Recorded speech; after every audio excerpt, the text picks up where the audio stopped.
ইয়া রাসূলুল্লাহ, যারা বোঝে না 1400 বছর আগে এই পৃথিবীকে আলোকিত করা একজন ভিনদেশী ভিন্নভাষী ব্যক্তি কি করে আজ শত কোটি হৃদয়ের স্পন্দন, যে মানুষটিকে কখনো দেখিনি, যার কণ্ঠস্বর কখনো শুনিনি, যার পবিত্র সান্নিধ্যে পৌঁছানোর সৌভাগ্য কখনো হয়ে ওঠেনি, কিভাবে বোঝাবো সেই মানুষটা কেমন করে সবচেয়ে প্রিয় মানুষগুলোর চাইতেও প্রিয় হয়ে উঠল? আপনাকে আমি কি করে ভালো না বাসি ইয়া রাসূলুল্লাহ?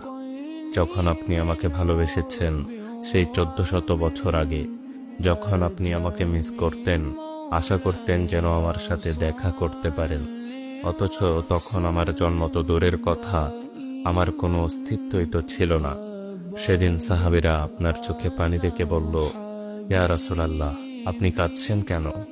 আপনি বললেন, আমার ভাইদের দেখতে ইচ্ছে করছে।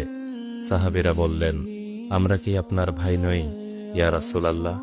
আপনি বললেন, না, তোমরা আমার সাহাবী। আমার ভাই হলো তারা যারা আমার পরে আসবে এবং আমাকে কখনো না দেখেও তারা আমাকে বিশ্বাস করবে। মৃত্যু শয্যায় শুয়েও আপনার অন্তরে এই চিন্তা ছিল যে আমাদের পরিণতি কি হবে। উম্মতি উম্মতি বলতে বলতে আপনি আপনার রবের নিকট ফিরে গিয়েছেন। আপনাকে আমি কি করে ভালো না বাসি ইয়া রাসূলুল্লাহ? আল্লাহুম্মা সাল্লি ওয়া সাল্লিম আলা নাবিয়্যিনা মুহাম্মদ সাল্লাল্লাহু আলাইহি ওয়াসাল্লাম।